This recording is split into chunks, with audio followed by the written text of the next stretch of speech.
ஆழ்வார்கள், ஆச்சாரியர்கள், அடியார்கள், ஜிஎஸ் சாமிகள் தாமரை திருவிழிலே சென்னும். ஸ்ரீ ரங்கநாயகி தாயார் சமேத ஸ்ரீரங்கா உன் தாமரை திருவிழிலே சென்னும். ஆண்டாள் தாயார் தாமரை திருவிழிலே சென்னும். கண்ணன் கடலிலே சென்னும். சர்வம் ஸ்ரீகிருஷ்ணார்ப்பணம் வஸ்து. இன்னைக்கு 25வது பாசத்தை அனுபவிக்க போகிறோம். அதில் அவனுடைய சேஷ்டிதங்களையே சொல்லி அந்த நட அழங்களை மயங்கி போயிட்டா இல்லையா. இப்போது அவனுடைய சேஷ்டிதங்களையே கொஞ்சம் சொல்லி அவங்கிட்ட பிரார்த்தனை பண்ணிக்கிறான். என்னென்னா, எப்படி அந்த கம்சங்கிற அசுரனை நீ அழிச்சியோ, அந்த மாதிரி அசுரர்கள் வயிற்றுல நீ நெருப்பாக இருக்கியோ, அந்த மாதிரி எங்கள் மனசில் அந்த அசுரத்தன்மை வந்துடாத, அந்த அசுரத்தன்மை வரக்கூடாதுங்கிற இதில் நீ நெருப்பாக இருக்கணும். எங்களையும் அந்த மாதிரி நீ ஆசீர்வாதம் பண்ணணும்னு சொல்லி தாயார் இதில் பிரார்த்திக்கிறேன். முதல்ல தனியன் பாசுர அனுசந்தானம், அப்புறமா ராமானுஜ தயாபாத்திரம் ஞான வைராக்கிய பூஷணம் ஸ்ரீமத் வெங்கடநாதாரியம் வந்தே வேதாந்த தேசிகம் லக்ஷ்மீநாத சமாரம்பாம் நாதயாமன மத்தியமாம் அஸ்மத் ஆச்சாரிய பரியந்தாம் வந்தே குரு பரம்பராம் யோ நித்யம் அச்சுத பதாம்புஜ யுக்ம ருக்ம व्यामोगदस्तदितराणि तृणाय मेने अस्मत् कुरोर् भगवतोऽस्य दयेग सिन्धोः रामानुजस्य चरणं चरणं प्रपद्ये माता पिता युवदयस्तनया विभूतिः सर्वं यदेव नियमेन मदन्वयानाम् आदस्य नगद वगुलाभिरामं श्रीमत्तदङ्घ्रियुगुणं प्रणमामि मूर्ध्ना भूतं सरस्य महत्वाद पट्टनाद श्री भक्तिसारकुलशेखर योगी वाहान् भक्त अंग्रियेणु प्रहालयदिन्द मिस्सात् श्रीमत्परांसमुनिं प्रणतोऽस्मि नित्यम् नीला तुंगस्तन किरीटरी सुप्त मुक्तोक्ते कृष्णं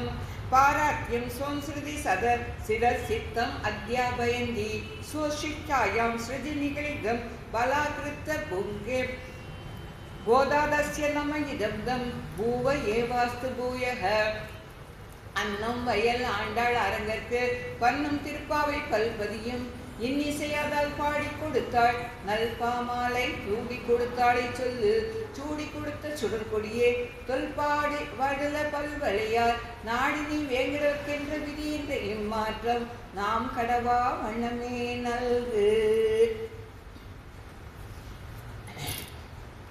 முதல்ல பாசனம் பண்ணுறோம்.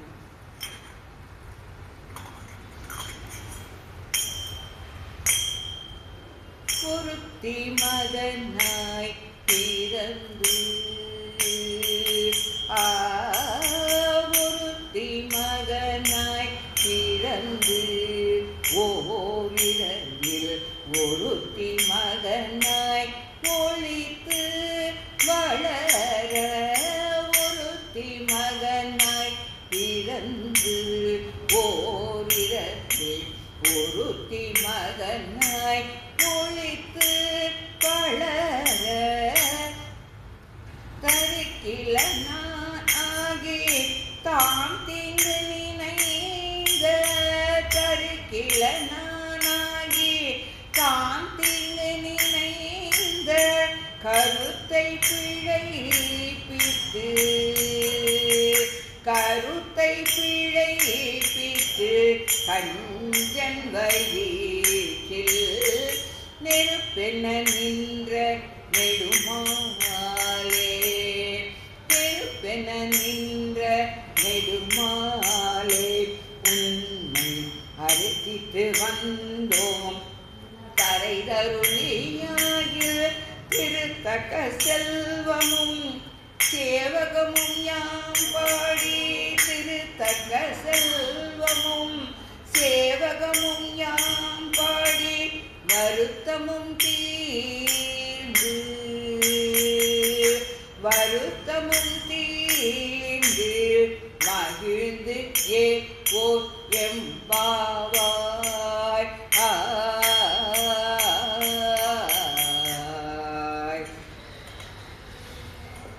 ஓரிரவுல ஒருத்தி மகனாய் பிறந்து ஒருத்தி மகனாய் ஒழித்து வளர ஒரே ராத்திரியில் அங்கே தேவகி வசுதேவருக்கு 12 மணிக்கு ராத்திரி பிறந்தான். அந்த பிறந்த உடனேயே கொஞ்ச நாளி தான் அப்பா அம்மாவோட இருந்தான். உடனே அங்கேருந்து கோகுலத்துக்கு கிளம்பி வந்துட்டான். மதுரையில் தேவகி என்னுடைய குமாரனாக அவதரித்து கோகுலத்தில் யசோதை அவளுக்கு மகனா வளர்ந்துன்னு வரான்.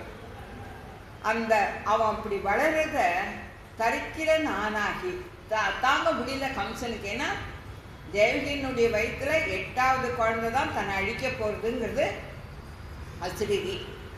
இவன் 8வது குழந்தை போய் பார்க்குறான். ஒரு பெண் குழந்தையா இருக்கு. அவன் மாயை.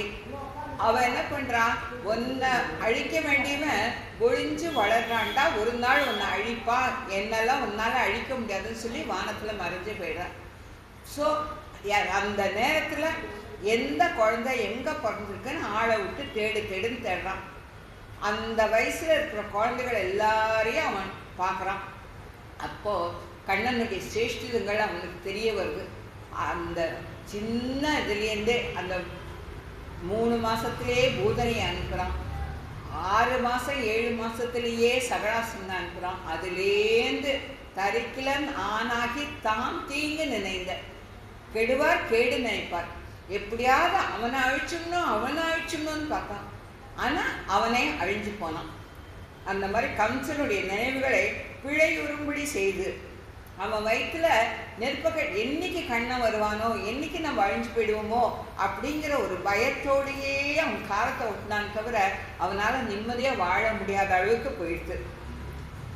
அறுத்திட்டு வந்துள்ளோம் உன்னையே அபேட்சித்து உன்னையே நினைச்சு உன் திருவடியவே வியாபித்து அதையே நினைச்சு அறுத்தித்து வந்தோம். பறை தருளை ஆகி பறை, இந்த இடத்துல பறைங்கிறது மோட்சம், இந்த உலகத்துக்கு பறைங்கிறது வாத்தியம். ரெண்டுத்தையுமே தான் கண்ணன் கொடுக்க போகிறான். அறுத்தித்து வந்தும் பறை தருளை ஆகி திருத்தக்க செல்வமும், திருத்தக்க மகாலட்சுமிக்கு ஈடான செல்வம், மகாலட்சுமியினுடைய கடாட்சம்தான் மகாலட்சுமிக்கு ஈடான செல்வம். திருத்தக்க செல்வமும் சேவகமும் யாம் பாடி உன்னுடைய கைங்கரியம் அது கிடைச்சிருத்துனாக்க யாம் பாடி என்ன பண்ணுறோம், நாங்கள் உன் மேலே கீர்த்தனைகளை நாங்கள் பாடுறோம். யாம் பாடி வருத்தமும் தீர்ந்து மகிழ்ந்து ஏல்வோர் என்பாரு. எங்கள் கஷ்டம் எல்லாமே தீர்ந்து போயிடுது. உன்னை நினச்சா போருண்டாக்கண்ணா, உன் மேலே பாட்டு பாடினா போகிறோம், உன்னுடைய சேஷதங்களை நினச்சா போகிறோம். என்ன உன்னை பற்றி நினைக்க ஆரம்பிச்சோன்னா இந்த உலகத்தில் இருக்கிற எந்த கஷ்டமும் எங்களுக்கு வர்றதில்லை அப்படின்னு சொல்கிறான். போன மாதத்தில் மங்களாசாசனம் செஞ்சேன். போற்றி போற்றி போற்றின்னு மங்களாசாசனம் செஞ்சேன். அதை செவியுற்ற கண்ணன் சந்தோஷம், நீங்கள் செய்த மங்களாசாசனத்தில் உகந்தேன். இந்த மார்கழி மாதம் குளிரோ தாங்க முடியவில்லை. ஆயர்பாடியில் உள்ள பெண்கள் எல்லாரும் எழுப்பி என்னிடம் கோஷ்டியை அழைத்து வந்த காரணம் என்ன? இந்த குளிரில் எல்லாருமா சேர்ந்து வந்திருக்காங்களே, இதுக்கு என்ன காரணம் அப்படின்னு சொல்லி கேட்குறான் கண்ணன். மனதிலோ உடலிலோ எந்த வருத்தமும் இன்றி வந்திருக்கிறோம். நாங்கள் காலங்காத்தால் எழுந்து ஒவ்வொருத்தரையா எழுப்பத்துக்கு பட்ட கஷ்டம். அதனால எங்கள் உடம்பும் வாடி போகலை, எங்கள் மனசும் வாடி போகலை. கண்ணன் கோவர்த்தனகிரிய 7 நாள் பிடிச்சிருந்தப்போ பெரியாழ்வார் சொல்கிறார், அவனுடைய மூஞ்சியும் வாடலை, அவனுடைய கையும் வாடலை, அவனுடைய நகை நுனி கூட வாடலை அப்படின்னு சொல்லி பெரியாழ்வார் அனுபவிப்பார் கண்ணனை. அந்த மாதிரி இவா நாங்கள் எத்தனையோ கஷ்டப்பட்டு தான் வந்தோம், ஒன்றை பார்த்துட்டு மொழியோட கண்ணா, இனிமேல் எங்களுக்கு உடம்புலையும் வருத்தம் இல்லை, எங்கள் மனசுலையும் வருத்தம் இல்லை. இப்போ நாங்கள் என்ன பண்ணியிருக்கோம், உன்னுடைய மதுரமான குணங்களை கீர்த்தனம் செய்து வருபவர்களுக்கு கவலை என்பது ஏது? உன்னை பற்றி பேச ஆரம்பிச்சிட்டா, உன்னை பற்றி பாட ஆரம்பிச்சிட்டா யாருக்காவது வேறு கவலை வருமா, வேறு நினப்பு வருமா அப்படின்னு சொல்கிறார். சைத்தியத்தால் வரும் பாதையும் இல்லையே, சத்துருக்களால் வர பாதை இல்லையே. ஏன்னா உன்னுடைய சன்னிதானத்தில் பாட செய்யும் எந்த சத்துருக்களும் வரப்போறது இல்லையே. நோம்புக்கு வேண்டிய சாமக்கிரியை கேட்க வேண்டும். இந்த நோம்புக்கோசரம் நாங்கள் நோம்பு முடிக்கணும்னா ஒரு சில சாமான்லாம் நீ தான் கொடுத்தா தான் முடியும், அதை கேட்க வந்தோம். உன்னை அடைவதற்காகவே இங்கு வந்தோம் என்று தங்கள் அபிப்பிராயத்தை இங்கு வெளியிடுகிறேன். உன்னுடைய இதுதான் வேணும் எனக்கு, எங்களுக்கெல்லாம் உன்னுடைய சம்பந்தம் மட்டும்தான் வேணும் அப்படின்னு சொல்லி சொல்கிறார். லீலாசுகர் அந்தன வம்சத்தில் பிறந்தவர். ஆயினும் சிந்தாமணி என்ற தாசியின் வலையில் அகப்பட்டவர். ஊரில் இருப்பவர்கள் அவரையும் தாசியும் வெறுக்க தாசி ஒரு தனியான இடத்தில் நதிக்கு அக்கறையில் குடியேறினார். இவருக்கும் உலகத்தில் பயந்தவராயினும் அவளுடைய கொண்ட மோகம் தீரவில்லை. பெண்களுடைய மோகங்கிறது எப்பேற்பட்ட மனுஷாலே எப்படியெல்லாம் அலக்கடிக்குங்கிறதுக்கோசரம் இந்த பாசுரங்கள்லேருந்து நம்மளுக்கு அர்த்த விசேஷங்கள் சொல்றா. அதை உணர்ந்து நம்ம நடந்துக்கணுங்கிறது தான் பெரியவாளுடைய வாக்கு. அதனால தான் அவள் இதெல்லாம் எடுத்து சொல்லலாம். ஒரு ராத்திரியில் என்ன பண்ணுறாதான், அவர் அந்த நதியை தாண்டி அக்கறையில் உள்ள அவளை பார்க்கறதுக்கோசரம் போகிறான். நதியை தாண்ட தோணி கிடைக்காதால மிதந்து வரும் சவத்தை ஒரு பொணம் மிதந்து வருது. அந்த பொணத்தை தோணின்னு நினச்சிட்டு அதை பிடிச்சிட்டு அந்த அக்கறைக்கு போகிறேன். ராத்திரி மணி 12. வாசல் அடைக்கப்பட்டு இருந்தது. உள்ளே போகிறதுக்கு மரத்தில் ஏறி தூங்கி கொண்டிருந்த பாம்பை கயிறாக பிடித்து, அந்த நம்மளுக்கு தகாத ஆசைகள் வந்தால் அதுக்கு நம்ம எப்படியெல்லாம் கஷ்டப்படுறோம் அப்படிங்கிறத எடுத்து சொல்ல பிடித்து அதன் மூலே உள்ளே குதித்து கதவை தட்டினார். இவர் உடலெல்லாம் பாம்பின் விஷம் ஏறியது. மரத்தில் மேல் ஏறியதால் ஏற்பட்ட சாய்ப்புடன் இருந்தார். இவ்வளவு சிரமத்துடன் செல்லும் இவருக்கு நான் பட்ட கஷ்டங்களும் உடல் உபாதைகளும் பெரிதாகப்படவில்லை. காரணம் அவள் மீது கொண்ட மோகம். அல்பமான விஷயங்களை அடைய முற்படும் போது ஏற்படும் சிரமங்கள் அல்லலை விளைவிக்கவில்லை என்றால் மகா ஆனந்த ரூபியான பகவானிடத்தில் ஒரு சாதாரண அல்பமான விஷயம், அழிஞ்சு போகக்கூடிய விஷயம். திருமங்கையாழ்வார் சொல்வார், பெண் ஆசைங்கிறது ரொம்பவே கொடுமையானது. என்னன்னா, ஒருத்தருக்கு ஒரு பெண்ணை அனுபவிச்சா மேலே மேலே மேலே இன்னும் அனுபவிக்கணுன்ற ஒரு நன்ன எரியிற விளக்கில் மேலே மேலே மேலே நெய்யை கொட்டிகிட்டே போனால் அது எப்படி எரியுமோ அந்த மாதிரி தான் இருக்குமா. அதுக்கு ஒரு எல்லையே கிடையாது. அதனால அந்த ஆசைகளை விட்டுடுங்கோ அப்படின்னு சொல்லி திருமங்கையாழ்வார் பாடுவார். அதை தான் இந்த இடத்துல சொல்கிறார். அப்படி ஒரு அல்பமான விஷயங்களுக்கெல்லாம் இத்தனை கஷ்டப்பட்டு போகணும். அப்போ அவருக்கு தான் ஞானியா, அவ தாசியா இருந்தாலும் ஒரு குருவா இருந்து அவருக்கு உபதேசம் பண்றார். என்னை பார்க்கணும், இந்த அழிஞ்சு போற இந்த உடம்புக்கோசரம் நீ இப்படியெல்லாம் கஷ்டப்பட்டு வந்திருக்கே, இந்த கஷ்டத்தை நீ பகவானை பார்க்கணும்னு சொல்லிட்டு அவங்கிட்ட நீ இப்போ சரணாகதி பண்ணிட்டியானா உனக்கு நல்ல கதை கிடைக்குமேன்னு சொன்னதுக்கு அப்புறம் தான் அவர் திருந்தி லீலாசுகர் மாதிரி கண்ணனை அனுபவிச்சுவா யாருமே கிடையாது. அவனை அனுபவிக்கிறதுக்கு அவருக்கு அந்த பிராப்தம் வரணும்னா ஒரு சேத்துல விழுந்து இருந்தாதான் எழுந்து உடம்ப அலம்பிண்டா சுத்தமாகும் இல்லையா. அதை தான் இந்த இடத்துல எடுத்து சொல்றாங்க. இந்த பாட்டுல எம்பெருமானின் அவதார ரகசியம் சொல்லப்படுகிறது. எம்பெருமானுடைய அவதாரமும் அவன் செயல்களும் அற்புதமானவை. நம்மளால அகடதடகனா சாமர்த்தியம் உள்ளவன் தானே அவனை சொல்லுவோம். அவனுடைய செயல் முதலைகள் அனைத்தும் ஆனந்தத்தை உண்டு பண்ணும்.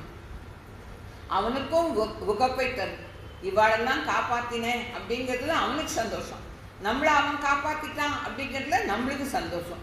மே திவ்யம் என்றார் கண்ணன்.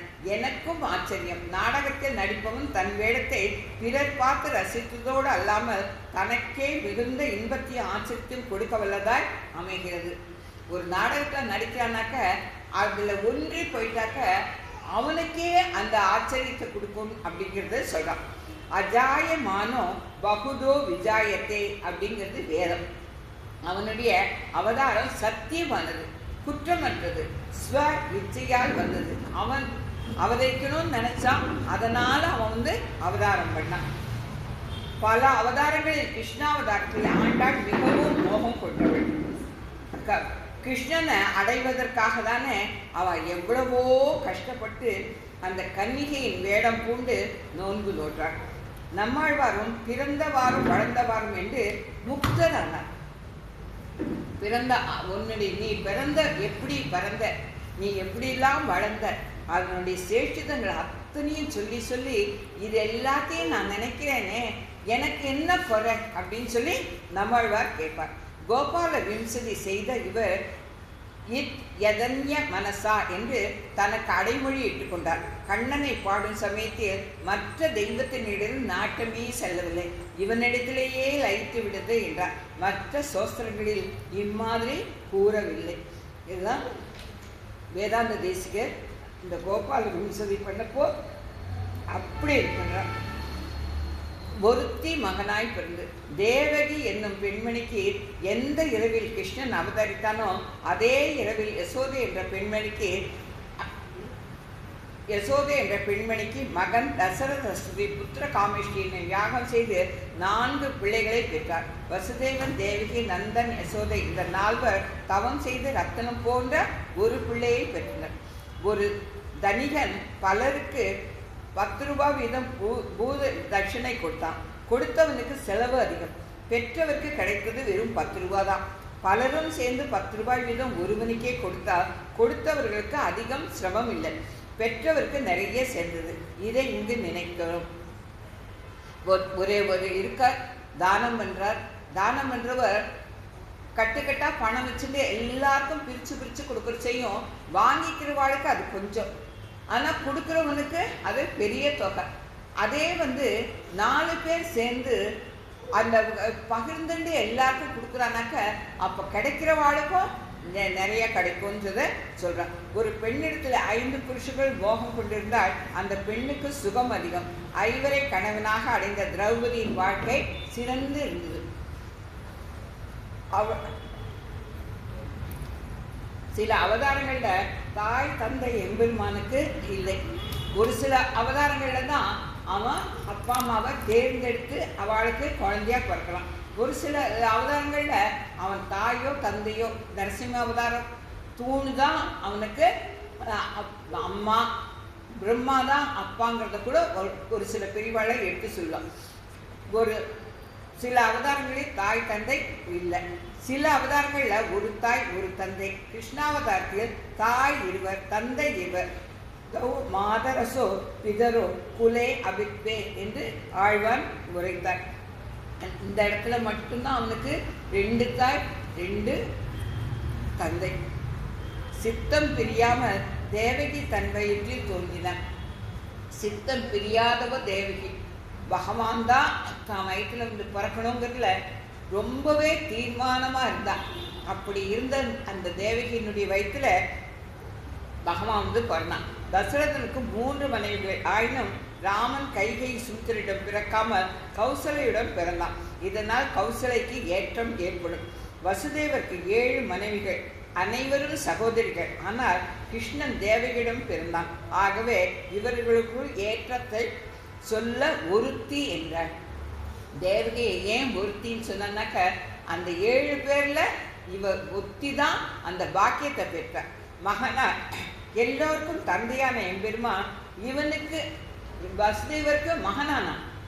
அத்தனை பேருக்கு நம்ம அத்தனை பேருக்கும் அவன்தான் தாய் தந்தை. மகாலட்சுமி தாயார் தான் தாய். இந்த இடத்துல இவன் குழந்தையா பிறக்கிறான்னா பிதா புத்திரேன பித்ருமான் அப்படிங்கிறது வேதம். மகன் ஒருவனுக்கு அல்லாத மாமேனி மாயன் மகனாய் அவன் மகன்தான் அப்படிங்கிறார் ஆழ்வார். பிறந்து எம்பெருமான் தன்னிச்சையால அவதரிக்கிறான். நம்மளை மாதிரி கர்ம வினையால அவன் இது பண்றது இல்லை. தன்னிச்சையா நான் பிறக்கணும்னு நினைச்சா அதுக்கோசரம் நம்மை போல் அவன் கர்மத்தால பிறக்கலை. ஆனாலும் அதை ஆண்டாள் பிறப்பு என்றே பேசுகிறாள். அவன் அவதரிச்சான்னு சொல்லலை, பிறப்புனே ஆண்டாள் சொல்றாள். ஏன்னாக்க கர்மத்துக்கு அடங்கினவன் எவ்வாறு சுகதுங்களை அனுபவிக்கிறானோ அவ்வாறே கண்ணன் கீதையில சொல்றான். நான் தர்ப்பணம் பண்ணலைன்னா கண்ணனே பண்ணலைன்னு சொல்லி உதாரணம் எடுத்துப்பா. பின்னால் வருவாள்லாம் தர்ப்பணம் பண்ணுறதுக்கு பண்ணாத இருக்கிறதுக்கு அது ஒரு காரணமாக காட்டிடுவான். நான் எந்த சாஸ்திரத்தையும் மீறாத நான் நடந்தேன்னா தான் பின்னாட வரவாளுக்கெல்லாம் அந்த சாஸ்திரத்தை மீறக்கூடாதுங்கிற ஒரு வைராக்கியம் பிறக்கும் அப்படின்னு சொல்லி கீதையில் அவனே சொல்கிறான். அது மாதிரி நம்மளை மாதிரியே ஏன்னா பெருமாளுக்கு வேர்வை வராது, பெருமாளுக்கு சிறுநீர் வராது, பெருமாளுக்கு மலம் வராது. ஆனால் அந்த கிருஷ்ணாவதாரத்தில் அது எல்லாத்தையும் அவன் பண்ணி காட்டினான். இதை பெரியாழ்வார் எடுத்து சொல்கிறார். கங்கையில விட சிறந்தது அவனுடைய சிறுநீர் அப்படிங்கிறார். அவனுக்கு சிவனுக்கு தன்னுடைய மார்பில் ஏற்பட்ட அந்த வேர்வையை எப்படி அமிர்தமா வச்சு அந்த கபாலத்தை உடைச்சானோ அந்த மாதிரி வேர்வையை வேர்த்து விளையாட நாங்கள் பார்க்க வேண்டும் ஆண்டாள் தாயாரே சொல்ற. அவனுக்கு எல்லா வரக்கூடாத எல்லா ஆசைகளையும் இதில் அவன் ஏற்படுத்தின்றான். இந்த கிருஷ்ணாவதாரத்தில் அவன் ஏற்படுத்தின்றாங்கிறதுனால்தான் தாயார் இதை பிறப்பு அப்படின்னு சொல்லி சொல்றான். நில வரம்பு இல்லை, பிறந்தவாறும் வளர்ந்தவாறும் இங்கு வைத்து அங்கு பிறந்த, இதெல்லாம் சிக்கன வந்து பிறந்து நின்றார். இதெல்லாம் அவன் எப்படி பிறந்தான் அப்படிங்கிறதுக்கோசரம் ஒரு ஆழ்வார்கள் நம்மளுக்கு எடுத்து கொடுத்துருக்கிற மார்க்கங்கள். ஆயர்பாடியில் 8 வயது வரை வளர்ந்த பின் மதுரை வந்தான்.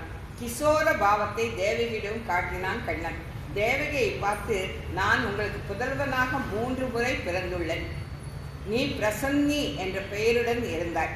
சுதபா என்று வசுதேவனுக்கு பெயர், எனக்கு பிரசன்னி கர்ப்பன் என்று பெயர்.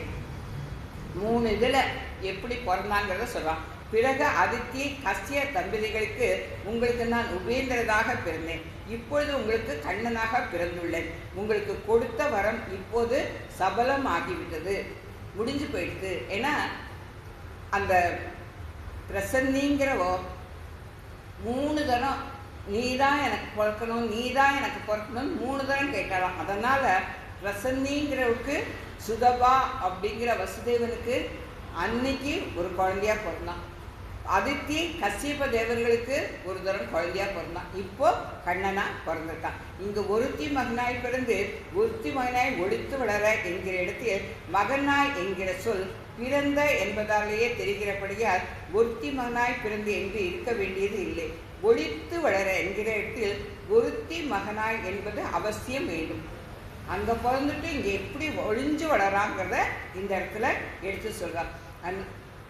ஒருத்தி மகனாய் பிறந்து அவன் இந்த உலகத்தில் நம்மளுக்கு பிறக்கிறதுக்கோசரமே அவதாரம் பண்ண, அவதாரம் பகவான் எல்லாத்தையுமே அவதாரம் தான் சொல்லணும். ஆனால் இந்த இடத்துல அவதாரம் சொல்லாத ஆண்டாள் தாயார் ஏன் பிறந்துனா, அவன் அவ்வளோ சுலபனா அத்தனை பேர் கட்டுண்டான். யார் அடித்தாலும் வாங்கிட்டான், யார் திட்டினாலும் வாங்கிட்டான், உரல்ல கட்டினாலும் வாங்கிட்டான், யார் என்ன பண்ணாலும் அவளுக்கு சகஜமாக இருந்தான்.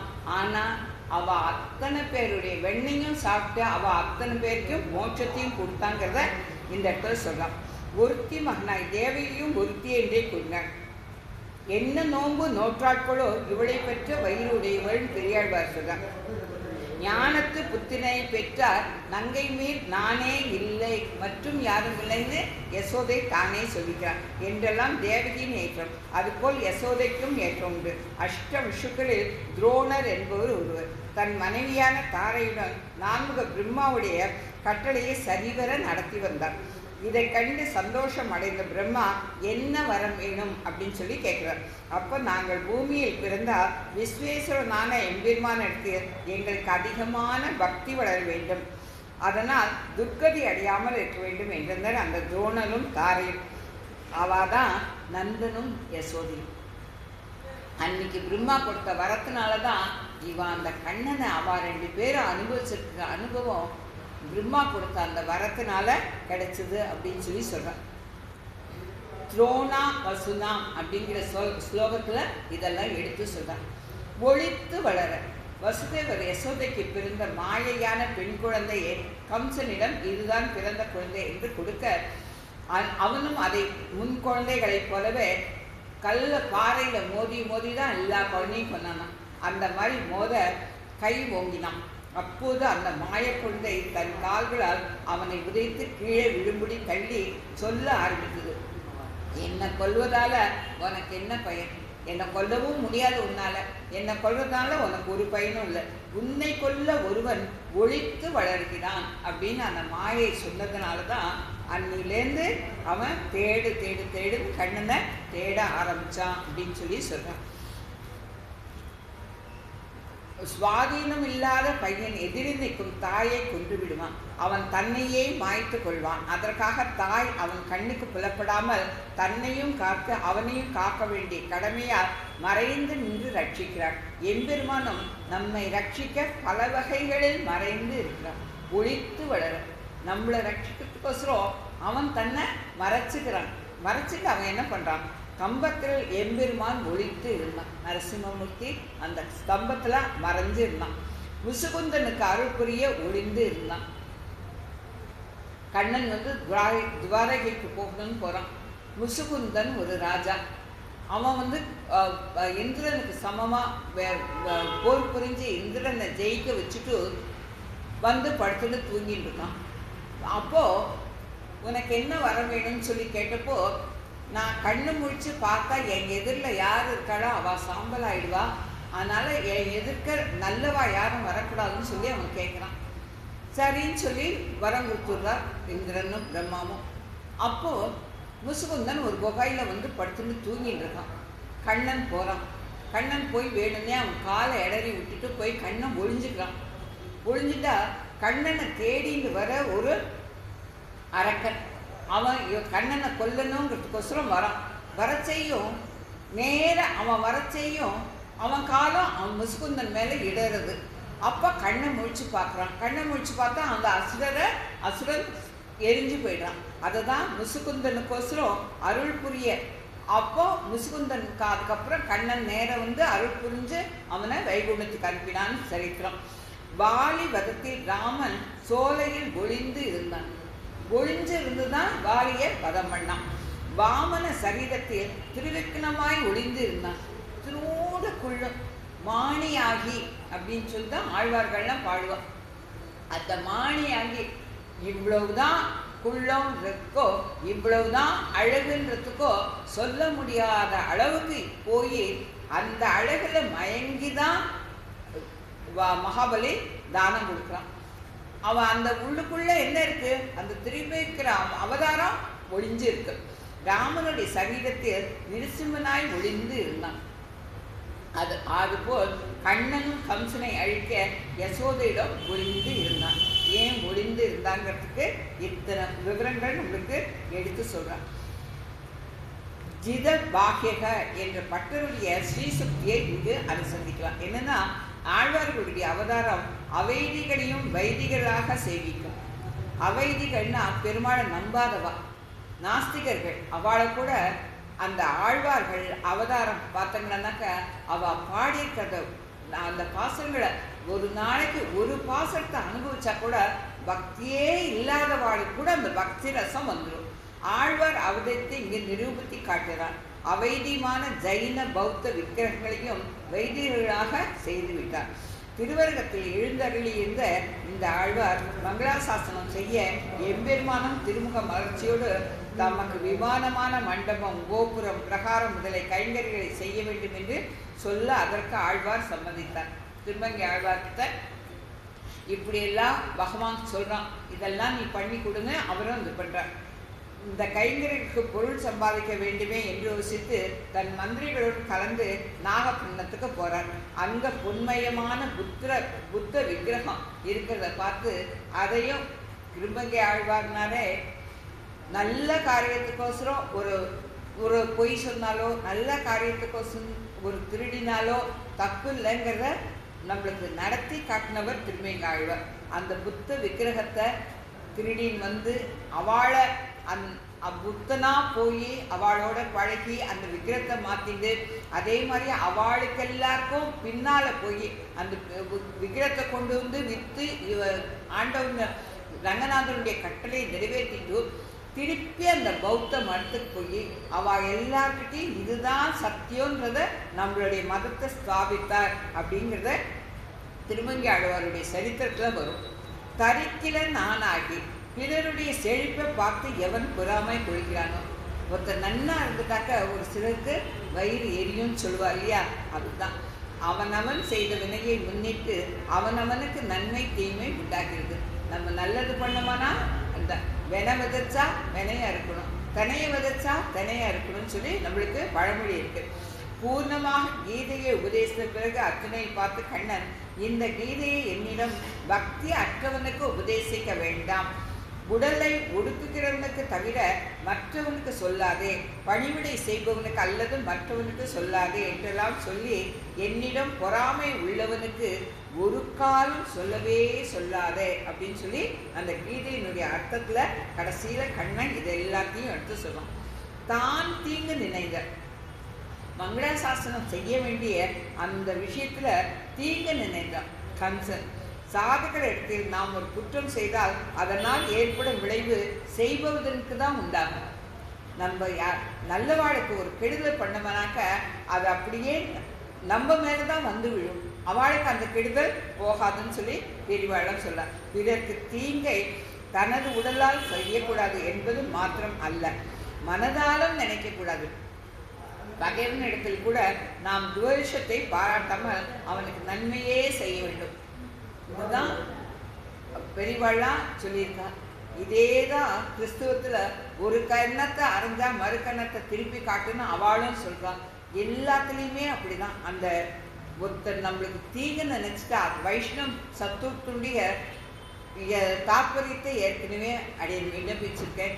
அந்த வைஷ்ணவ தத்துவத்தினுடைய இது என்னென்னா, நம்ம தப்பே பண்ணாட்டாலும் கூட நம்மளை யாராவது குற்றம் சொன்னால் அடியேன்னு சொல்லி ஏற்றுக்கணுமே தவிர எதிர்த்து வாதம் பண்ணக்கூடாதுங்கிறது தான் இந்த இடத்துல எடுத்து சொல்கிறார்.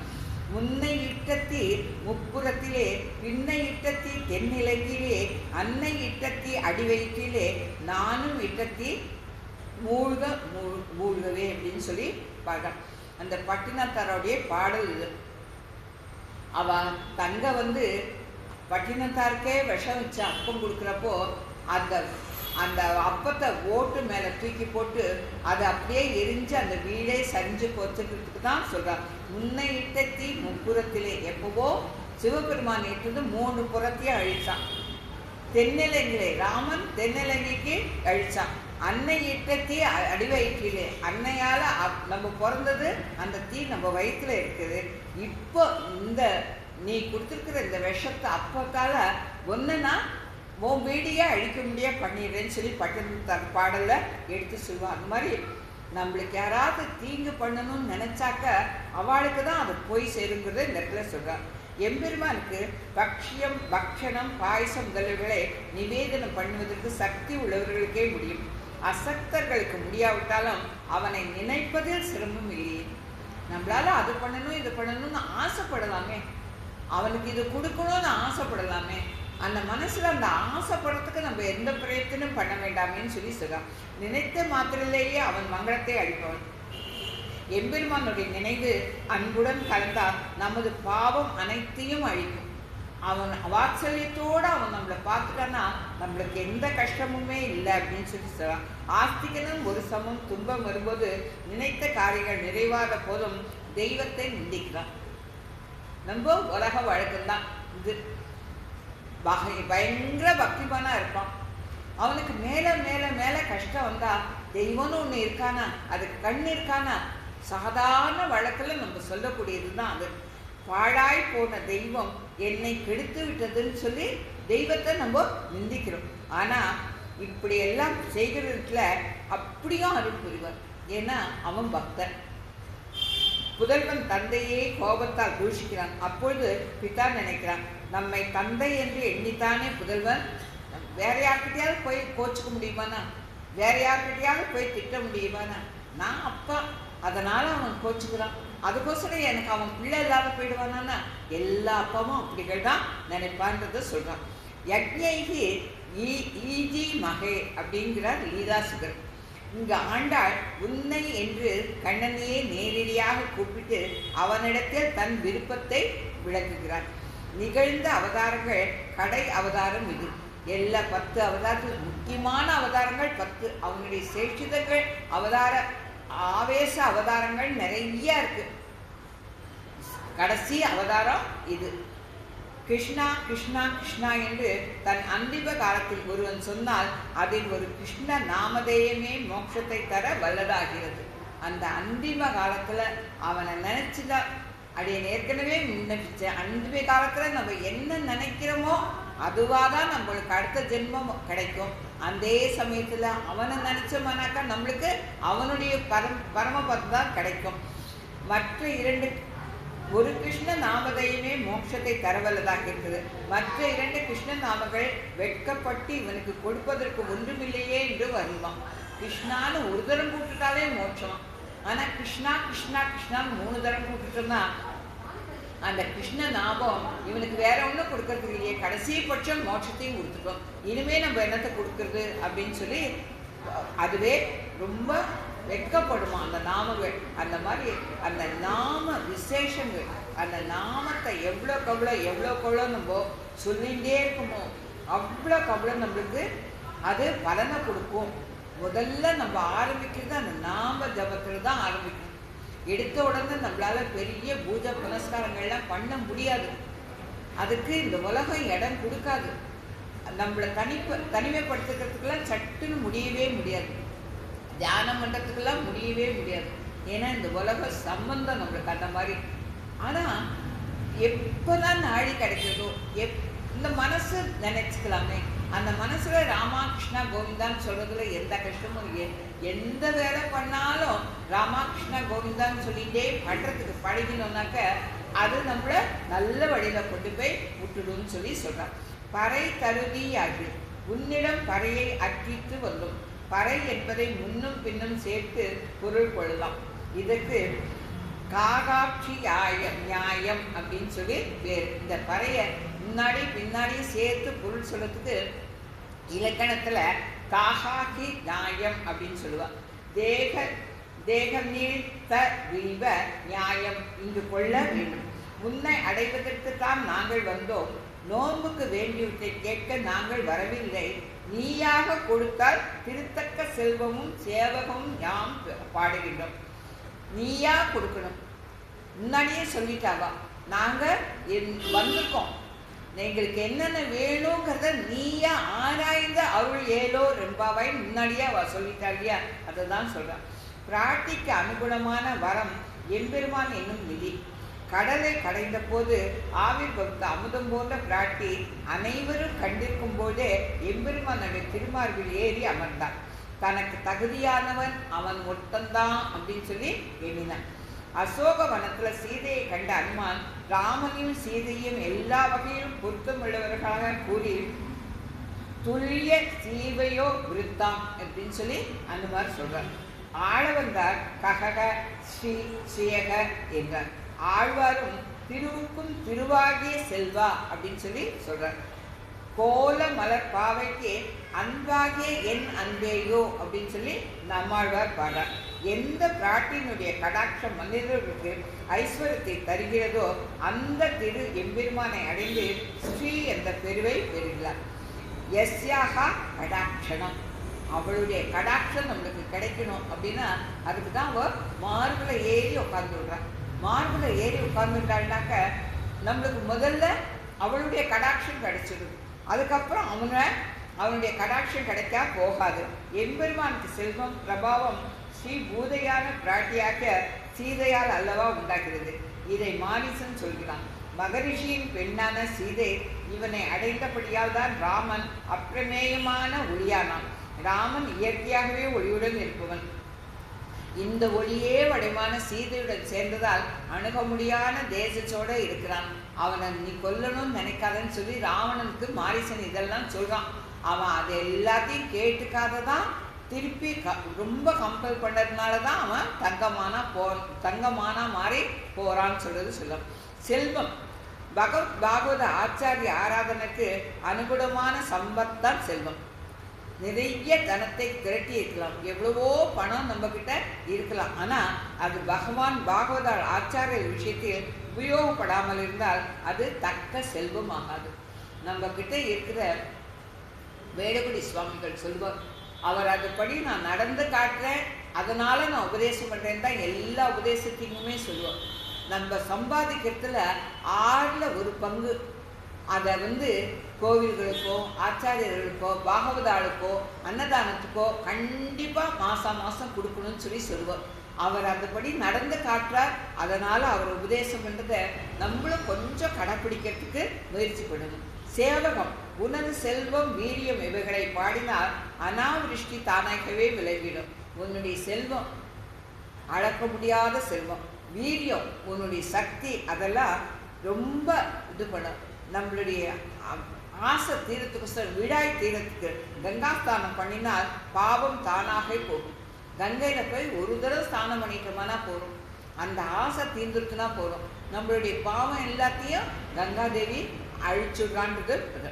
யாம் பாடி பக்தி புரஸ்தாம் ஸ்வயம் பிரயோஜனமாக உனது கைங்கரியத்தை காரணத்துடன் செய்கிறோம்.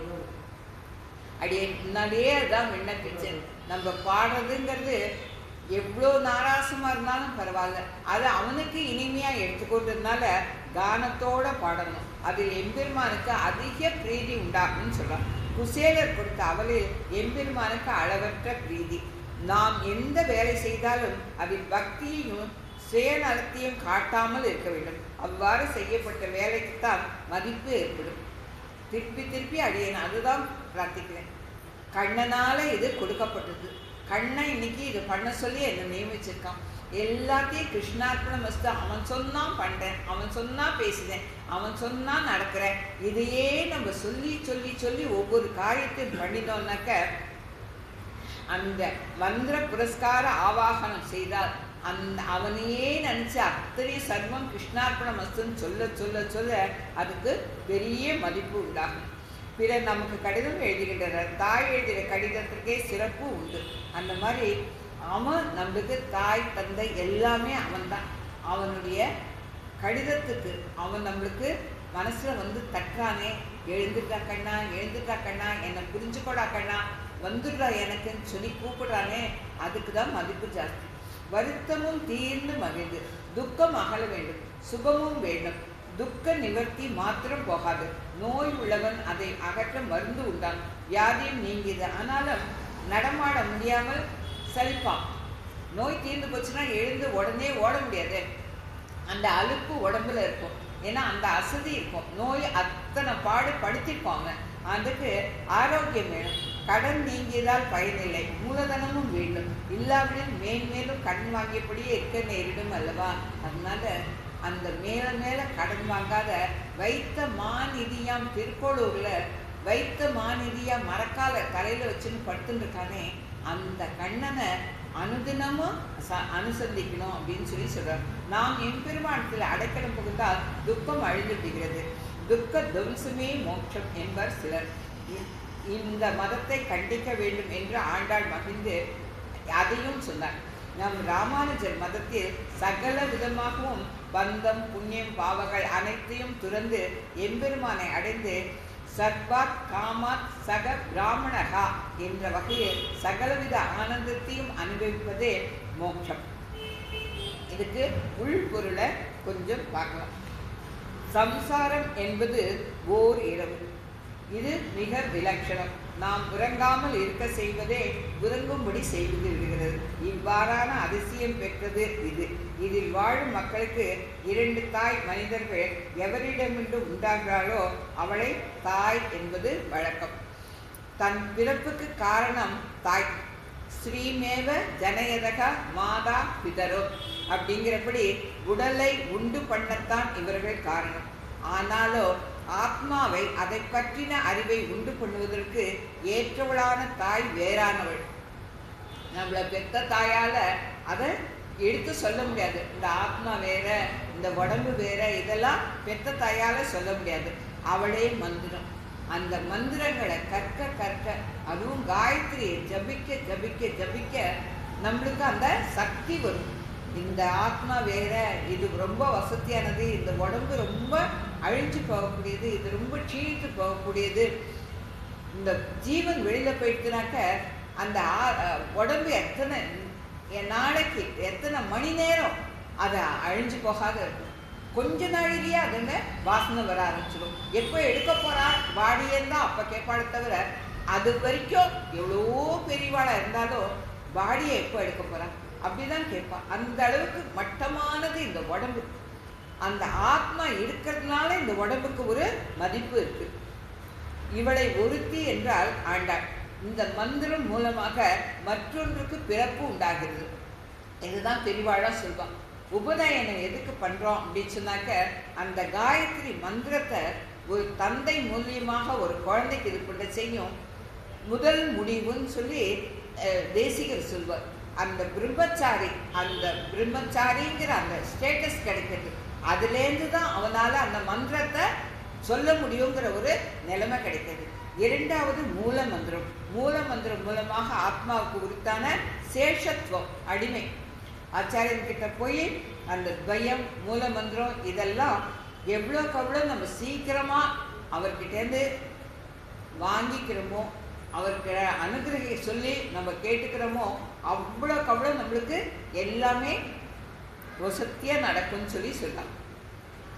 உலகில் பிறந்தவர் அனைவருமே மனத்தாலும் வாக்காலும் உடம்பாலும் நிறைய பாவம் செய்கிறவர்கள். செய்யும் போது மகிழ்ச்சியுடன் செய்கின்றது. இது பாவம் அப்படிங்கிறதே நம்மளுக்கு தெரியறதே இல்லை. ரொம்ப சந்தோஷமாக செய்யணும். அதன் பலனை அனுபவிக்கும் போது வருந்துகின்றனர். பாவத்தின் பலனை தரிக்க இயலாது தவிக்கின்றனர்.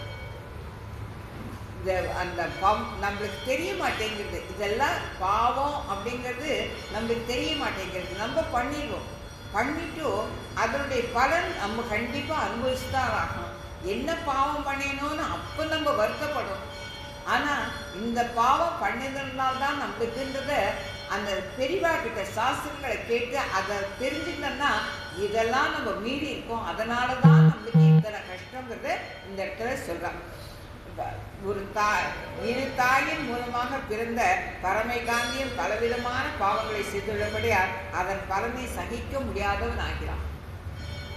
இவன் செய்கின்ற தீங்கு செயல் இவனுக்கு பலனை கொடுத்து நரகத்தில் தள்ள வேண்டும் என்ற கருத்தில் உள்ளது. அந்த கருத்தை அழியும்படி செய்து கம்சன் போல் குரூரமான பாவத்தின் வயிற்றில் நெருப்பு போல் நின்றவன் என்பான். நம்மளுடைய அந்த மலைமலையா சங்கீத கர்மாக்களை சேர்த்து வச்சிருக்கோம். இந்த ஜென்மத்துக்கு பிராரப்த கர்மாக்கள் நம்ம வாங்கி வச்சுருக்கோம். அத்தனை பாவத்தையும் அவங்கிட்ட ஆத்மார்த்தமாக ஒரு பூவை எடுத்து காலில் போட்டு இன்னைக்கு இதுதாண்டா கண்ணா நீ கொடுத்துருக்கன்னு சொல்லி அனுசிச்சுக்கோன்னு சொல்லி சொன்னோம்னா அப்போ கொஞ்சம் கொஞ்சமாக நம்மளுடைய பாவ வினைகள் ஒரே நாளில் மேஜிக் கிடையாது. இன்னைக்கு போய் ஒரு பூவை போட்டுட்டேன், நாளைக்கு என் கஷ்டம்லாம் தீர்ந்து போயிடணும், என் பாவம்லாம் தீர்ந்து போயிடணும்னா முடியாது. பாவத்தை அழிக்கிறாங்கிறதுக்கு பாவமே இல்லாத பண்ணுவான்ற கஷ்டம் கிடையாது. நம்ம பாவத்தினுடைய சுமை நம்ம ரொம்ப கஷ்டப்பட வேண்டிய ஒரு நிலைமை இருக்கும். பகவானுடைய கருணையினால அந்த தலைக்கு வந்து தலைப்பாயோட போச்சுன்னு சொல்லுவார் இல்லையா, அந்த மாதிரி கஷ்டத்தினுடைய வீரியம் கடுகளவாக போயிடும். மலையளவு அனுபவிக்க வேண்டிய அந்த பாவம் கடுகளவு நம்ம அனுபவிச்சு தான் தீரணும். நம்ம பண்ணினா பாவம், அதை நம்ம அனுபவிச்சு தீர்த்தாதான் நம்மளுக்கு முடியும். அப்படிங்கிறதையும் அந்த மலை அளவு அனுபவிக்க வேண்டிய அந்த கஷ்டம் கடுகளவு அனுபவிக்கிறாப்புல பகவான் பண்ணுவான். அதுதான் பாவத்தை அழிக்கிறது.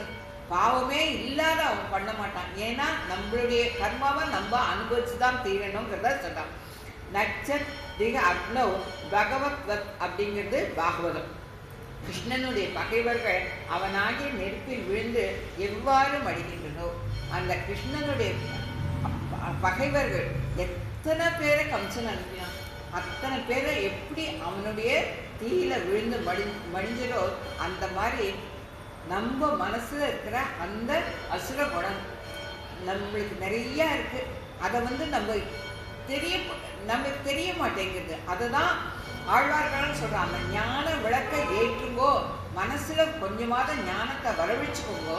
அப்படி வரவழைச்சுன்னா நீங்க என்னென்ன தப்பு பண்றதோ, என்ன அசுர குணத்துல இருக்குன்றோங்கிறது உங்களுக்கு தெரியுங்கிறத சொல்றாங்க.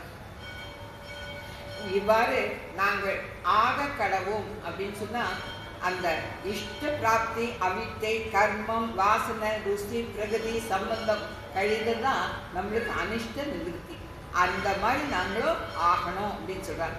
இங்கு இருக்கும் வரையில் மனதில் நினைக்கப்பட வேண்டிய வேல்களை நடைமுறையில் மேற்கொள்ள முடியாமல் இருக்கின்றோம். இங்கே இருக்கிற வரைக்கும் நாங்கள் இங்கே ஒன்றையே நினச்சிட்டு இருக்கணும்னு தான் நாங்கள் பார்க்குறோம். ஆனால் அந்த உலகத்து வழக்கம் அவளோடு தான் இருக்க வேண்டியதாக இருக்குது. அப்போ எங்களுக்கு அதை பண்ணிக்கிறதுக்கு முடியல. பல இடையூறுகள் நேருகின்றபடியால் செய்ய முடியவில்லை. ஒன்றையே நினச்சிட்டு உனக்கு கைங்கரியம் பண்ணுறதுக்கு இந்த உலகத்தில் எங்களால் முடியல. நிறைய இடையூறுகள் வருது. அதனால் ஜீவாத்மாக்கு இயற்கையாக 8 குணம் இருக்குது. என்னென்னா அதில் சத்திய சங்கல்பத்துவம் என்றும் உண்டு. அது கர்மத்தால் தடைப்பட்டு இருக்கிறபடியால் அது காரியமாகவில்லை. நம்மளுடைய கர்ம வினை, அந்த புண்ணியம் பாவம் ரெண்டுமே சேர்ந்து தான். அது ரெண்டும் அந்த ஆத்மாவை அப்படியே மூடி வச்சிருக்கு. அந்த புண்ணியம் பாவத்தை கொஞ்சம் கொஞ்சமாக குறைக்க தான் ஆத்மா ஒளிவிட ஆரம்பிக்கும். அப்போ தான் நம்மளுக்கு நல்லது கெட்டது தெரிய ஆரம்பிக்கும். அதுக்கு காரணமான பாவங்கள் விலகி மோட்சம் செல்கிறோம். அங்கு எம்பெருமானுக்கு உகந்ததாயும் தனக்கு விருப்பமானதுமான கைங்கரியை செய்ய எந்த விதமான தடையும் இல்லை. இங்கே தான் நம்மளுக்கு எல்லா விதமான தடையும் இருக்கு, அங்கு எதுவுமே கிடையாது. ஆகவே அங்கு பித்துக்கள், மாதாக்கள், நண்பர்கள், மனைவிகள், நிறுத்தம், கானம் இவை விரும்பி அதன் மூலமாக ஆனந்தத்தை அனுபவிக்க வேண்டும் என்று நினைத்தால் அவைகள் அப்படியே நடக்கும். பகவான் தன்னுடைய கல்யாண முடங்களை கொடுத்ததுனால அங்கே போயிட்டாக்க நம்மளுக்கு உருவம் வேணும்னா நம்ம எடுத்துக்கலாம். நம்ம என்ன பண்ணணும்னு நினைக்கிறோமோ பண்ணலாம். நம்ம ஒரு சூட்சும ரூபத்தில் நம்ம பித்துக்கள் எல்லாம் எத்தனை ஜென்மமாக நம்ம எடுத்தோம், யாரெல்லாம் நம்மளுக்கு அப்பா அம்மா தாத்தாவாலாம் இருந்தான்ற போய் பார்க்கணுமா, போய் பார்க்கலாம். அங்கேருந்து ஒரு சூட்சும ரூபத்தில் இந்த உலகத்தில் இருக்கிற கோவில் இதெல்லாம் பிரம்ம முகூர்த்தத்தில் அந்த விசுவதர்சத்தின் போது நிறைய தேவர்கள் வந்து சேவிப்பான்னு சொல்லுவான். அந்த தேவர்களோட இந்த முக்தர்கள் நம்ம இங்கே போனால் அங்கே முக்தர்கள்னு பேர் நம்மளுக்கு. நம்மளும் அந்த சூட்சும ரூபத்தில் பகவானை வந்து சேவிக்கலாம்னு சொல்லி நம்மளுக்கு அந்த அளவுக்கு பாக்கியம் கிடைக்குங்கிறத பெரியவாள்லாம் எடுத்து சொல்கிறான். ஆக இவன் மகிழ்ச்சிக்கு ஒரு அளவில்லை, அந்த அந்தம் இல்லாத பேரின்பம் சொல்லி ஆழ்வார்கள் சொல்கிறான். அந்த முடிவே இல்லாத பேரின்பம் அங்கே போயிட்டா நம்மளுக்கு கிடைக்கிறதுங்கிறத எடுத்து சொல்கிறான். இப்போ இந்த உள்பொருளுக்கு பதவுரையும் கொஞ்சம் பார்த்துடலாம். ஓரிரவில் ஒருத்தி மகனாய் பிறந்து ஒருத்தி மகனாய் ஒழித்து வளர விலட்சணமான இந்த இருள் தரும் ஞானத்தில், வெறும் இருட்டா இருக்கிறது இந்த ஞானம், இந்த பூமி. அதில் காயத்ரி என்னும் தாய்க்கு மகனாக பிறந்து மூல மந்திரக்கு புதல்வனாகி, முதல்ல பிரம்மோதோஷம் அந்த பூனல் போட செய்யும் காயத்ரி மந்திரம் நம்மளுக்கு உபதேசமாகுது. அப்புறம் ஆச்சாரியன் கிட்ட போனால் மூல மந்திரம் நம்மளுக்கு உபதேசமாகுது. மற்ற இன்பங்களில் ஈடுபடாதவனாகவும் பிரம்மத்தில் ஈடுபட்டவனாகவும் கொஞ்சமாவது நம்ம வேலைக்கு எத்தனை வேலை இருந்தாலும் ஒன்றும் வேண்டாம், தினம் ஒரு 10 தரம் 11 தரம் ஸ்ரீராம் ஜெயம் சொல்லிகிட்டே எழுதுவோம். அந்த அரை செகண்டு உங்கள் மனசை அப்படியே அவங்ககிட்ட இழுத்துன்னு போகும். தரிக்கிலனாகி தான் தீங்கு நினைந்த கருத்தை அழிக்க இங்கு துன்பங்களை பொறுக்காதவர்களாகியும் இருக்கின்ற நாங்கள் முன்பு எப்பொழுதும் முன்பும் செஞ்ச பாவங்களுக்கு பலனை பிடிப்பித்து கொடுக்கும். நாங்கள் பண்ண பாவத்தினால்தானே இங்கே இவ்வளோ அனுபவிக்கிறோம். கஞ்சன் வயிற்றில் நெருப்பு என நின்ற குரூரமான அவைகளின் நெருப்பு என வயிற்றில் வைக்கப்பட்ட நெருப்பு போன்ற பகவானை அந்த இடையூறுகள் அதுதான் நம்மளுக்கு வைக்கப்பட்ட நெருப்பு. அது வந்து பெருமானை உன்னை அறுத்தித்து வந்தோம் பறைதருளியே ஆகி உங்ககிட்ட மோட்சம் பெறணுங்கிறதுக்கோசரம் வந்தோம். எங்களுக்கு பறை தருளியாக அந்த மோட்சம் தருவியானா திருத்தக்க செல்வமும் யாம்பாடி சேவகமும் யாம்பாடி வருத்தமும் திரிந்து மகிழ்ந்து மோட்சத்தை அனுகரித்தியானா எங்களுக்கு அந்த மோட்சத்தை கொடுத்துட்டியானா பிராட்டிக்கு தகுந்த கணவனான சேவகமும் திருவாகிய உன் வீடிய செயல்களுக்கும் சாமகானம் பாடி, சாம வேதம் வந்து பூரா வந்து கானம், சாமகானம் சாம வேதம்னாலே ரொம்ப வசதி. அதனால தான் திருவாய்மொழியை நம்மாழ்வார் வந்து சாம வேத சாரமாகவே கொடுத்துருக்கார். அவ்வளோ வசதியானது அந்த திருவாய்மொழி. அந்த சாம கானமாகவே பாடி சம்சார வருத்தம் நீங்க பெற்று இந்த உலகத்தில் நம்மளுக்கு எதுவுமே கிடைக்க மாட்டேங்கிறத இந்த வருத்தத்தை எத்தனை இடையூறுகள், எத்தனை கஷ்டங்கள், எத்தனை அட்ராக்ஷன்ஸ். நம்மளை கோயிலுக்கு போகலான்னு சொல்லி நினச்சிட்டு இருப்போம். பக்கத்து மாமி வந்து இந்த சினிமா ரொம்ப நல்லா இருக்கான்னு கூப்பிடுவா. மனசு அப்படியே மாறிடும். அப்படியா, சரி போயிட்டு வந்துடலாமே அப்படின்னு தான் தோணும். கோவில் 2ஆம் வருஷமாக போயிடும். எத்தனை இடையூறுகள், எத்தனை அட்ராக்ஷன்ஸ். அதுலேருந்து நம்ம மனசை மாற்றுறதுங்கிறதுக்கு அவ்வளோ சுலபமே கிடையாது. அதுக்கு கொஞ்சம் கொஞ்சம் கொஞ்சமாக தான் நம்ம மனசை மாற்றணும். அவங்கிட்ட நாம் நாமத்தை சொல்லி சொல்லி சொல்லி சொல்லி அவன் சேஷத்துங்களை நினைக்க நினைக்க தான் அந்த மனசு மாறும். நீங்கள் பெற்ற ஆனந்த அனுபவத்தில் மூழ்கி இருக்கும். அவங்கிட்ட இருந்தோம்னாக்க நம்மளுக்கு அது எப்பேற்பட்ட ஆனந்தங்கிறது அதை அனுபவிக்கிற ஆளுக்கு தான் தெரியும். ஒரு ஆச்சாரியன் கேளுங்கோ, ஒரு பக்தாளை கேளுங்கோ, அவள்லாம் சொல்லுவா. எப்படி அந்த அனுபவம் இருக்குன்றத அவள் சொல்லுவா. ஏன்னா இப்போ நம்மாழ்வார் போய் அந்த மோட்சத்தை போகிற வழியெல்லாம் பார்த்துட்டு வந்து இங்கே சொன்னதுனால நம்மளுக்கு மோட்சம் போகிற வழி இப்படி இருக்கும், மோட்சம் இப்படி இருக்கும்ன்றது நம்மளுக்கு தெரியுது அவருடைய பாசங்கள் மூலியமா. அந்த மாதிரி அந்த பகவான் அனுபவிக்கிற அந்த அனுபவம் எப்படி இருக்குன்றத ஆச்சாரியர்கிட்ட போய் கொஞ்சம் உட்கார்ந்து கேட்டாலோ, மகா பெரிய வித்வான்கள் இருக்காளே அவகிட்ட கொஞ்ச நாள் உட்கார்ந்து பேசினாலோ, ஓ பகவான் இப்படியா, அவனுடைய அனுகிரகம் எப்படியா அப்படிங்கிறது நம்ம மனசுல ஒரு சின்னதா புள்ளி விழ ஆரம்பிச்சுனா போதும். அது அப்படியே கொஞ்சம் கொஞ்சமா அதை விரிஞ்சு கொடுக்கும். அதுக்கப்புறம் அவனை நம்ம மறக்கவே மாட்டோங்கிறத சொல்றான். 2 ஸ்திரீகளுக்கு ஒரு மகனாய் பிறந்தவன் தம்பி அல்லவா நீ. புக்கர் லட்சுமி நரசிம்மாச்சாரியார் அனுபவிக்கிறத கொஞ்சம் பார்ப்போம். ஒருத்தி மகனாய் பிறந்து ஒருத்தி மகனாய் வளர்ந்து, ஒரு தேவதையை ஒருத்தி மகனாய் பிறக்கும்படி செய்து மற்றொருத்தி மகளாக இருக்க செய்தார். நீ போன இடத்தில் ஒளிந்து இருந்தாய். தேவகியின் பிள்ளை என்று தெரியாதபடி நீ பிறக்கும்படி செய்த அந்த பெண் பெற்றவளுக்கு தெரியாமல் ஒழித்து விடும்படி செய்துவிட்டார். அந்த மாயை தான் தனக்கு பிறந்ததுங்கிறத யசோதைக்கு தெரியவே தெரியாது. இவன் தான் பிறந்தான் தான் யசோதை நினைச்சுட்டு இருக்கான். அந்த அந்த அளவுக்கு கூட அவளுக்கு ஞானத்தை கொடுக்காத அவளை மறைச்சிட்டான். நீ பிறந்த இரவிலேயே நீ பிறந்த பணியான தெய்வ அடையாளத்தை அம்மாவின் வார்த்தைக்காக ஒழித்து கொண்டாய். எப்படி பிறந்தனாங்க? நல்ல நீலமேக சாம்பலனா சங்க சக்கரதாரியா மஞ்ச பட்டு உடுத்தி தலையில மயில்பீலியோட அழகான ஆபரணங்களோட வந்து பிறக்கிறான். அப்படி அவன் பிறந்தப்போ தேவகை கையை கூப்பி பிரார்த்திக்கிறான்.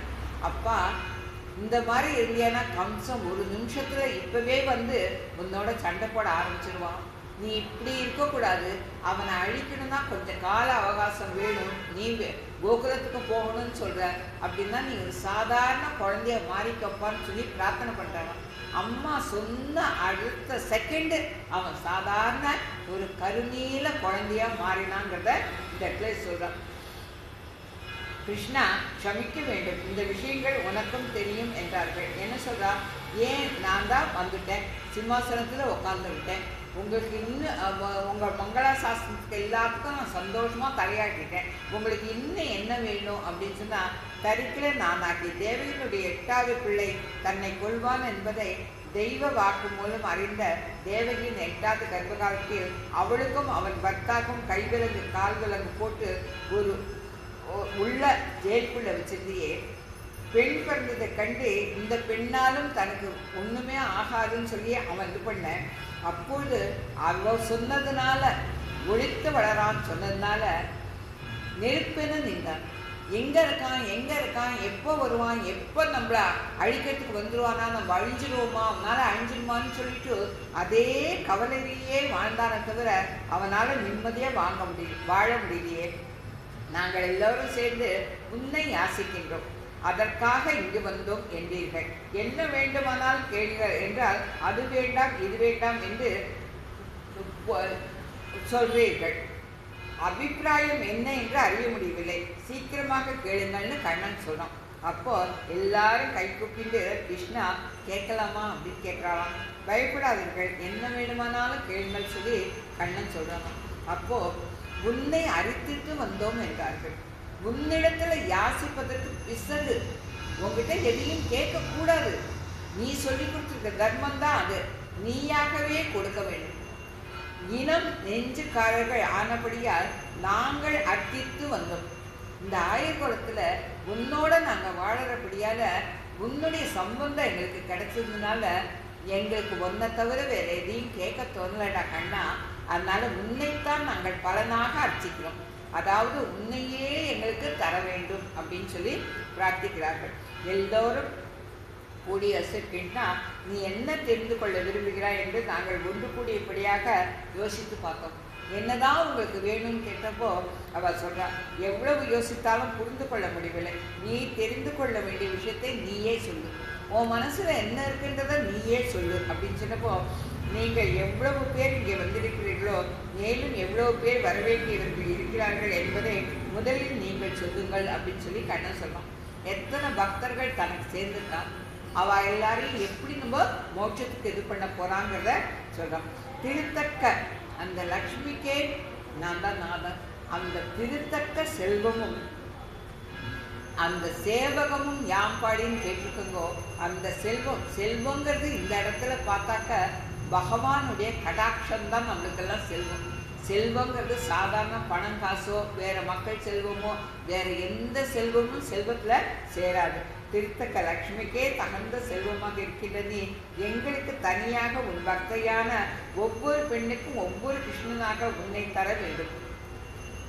எப்படி முடியும் என்று கேட்கிறாயா கிருஷ்ணா? வத்சாகர காலத்தில் எத்தனை கன்றுக்குட்டிகளாகவும் இடைப்பிள்ளைகளாகவும் ரூபம் எடுத்து கொண்டவன். அந்த பிரம்மா எல்லாத்தையும் கூட்டின்னு பண்ணப்போ ஒரு வருஷம், பிரம்மாவுக்கு ஒரு நாள்ங்கிறது இங்கே நம்மளுக்கு ஒரு வருஷம். அந்த ஒரு வருஷம் அத்தனை கண்ணுக்குட்டியாகவும் அத்தனை கண்ணனாகவும் அத்தனை கோபர்களாகவும் அத்தனை 1000 செல்விகளாகவும் அவன் அவதாரம் எடுத்து ஒரு வருஷம் அவளெல்லாம் காப்பாற்றினான் இல்லையா?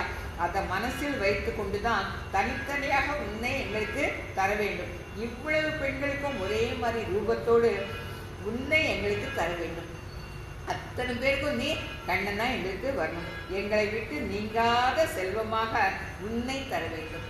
முதல்லையே சொல்லிட்டான், ஓகே உலகந்த பாத்திரத்திலே சொல்லிட்டான், நீங்காத செல்வம் நிறைந்து ஏழுவோர் ரூபாய்ன்றது முன்னாடியே சொல்லிட்டான்.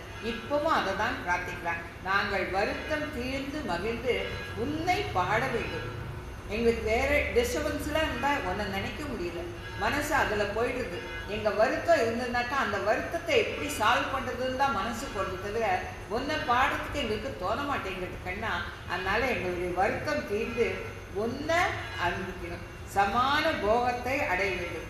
உன்னுடைய அந்த போகம், அந்த போதை, உன்னுடைய நாமங்கள் இருக்கிற அந்த போதை, அந்த உன்னுடைய அழகான அந்த ரூபத்தில் இருக்கிற அந்த போதை தான் நாங்கள் அனுபவிக்கணும். இந்த உலகத்து விஷயத்தை நாங்கள் அனுபவிக்கக்கூடாதுங்கிறத இந்த பாசத்து மூலியமாக பெரியவா எல்லாரும் எடுத்து சொல்லியிருக்கா. கொஞ்சம் கொஞ்சமாக அவன்கிட்ட ஈடுபடுறதுக்கு முயற்சிப்போம். சர்வம் ஸ்ரீ கிருஷ்ணார்ப்பணமஸ்து. குற்றம் குறைகள் இருக்கு, க்ஷமிக்க பிரார்த்திக்கிறேன். நாளைக்கு 26வது பாசம் மாலை மணிமண்ணான்னு அவனை கூப்பிட போகிறான். அவன் எப்படியெல்லாம் என்னெல்லாம் தரப்போகிறான் அப்படிங்கிறத இன்னைக்கு பிரார்த்திச்சா. அதுக்கு அவன் என்ன பதில் தரப்போகிறாங்கிறத நாளைய பாசத்தில் அனுபவிக்கலாம். திருவாடி பூரத்து ஜெகத்தூதித்தாள் வாழியே, திருப்பாவை 30 செப்பினாள் வாழியே, பெரியாழ்வார் பெற்றெடுத்த பெண் பிள்ளை வாழியே, பெரும்புதூர் மாமுனிக்கு பின்னானாள் வாழியே, 143 உழைத்தாள் வாழியே, உயர் அரங்கற்கே கண்ணி உகந்து அழித்தாள் வாழியே, மறுவாரும் திருமல்லி வளநாடு வாழியே, வண்புதுவை நகர் கோதை மலர்பதங்கள் வாழியே. சர்வம் கிருஷ்ணார்ப்பணமஸ்து. ஆண்டாள் திருவிழே சரணம். நாளைக்கு தொடர்ந்து அனுபவிக்கலாம்.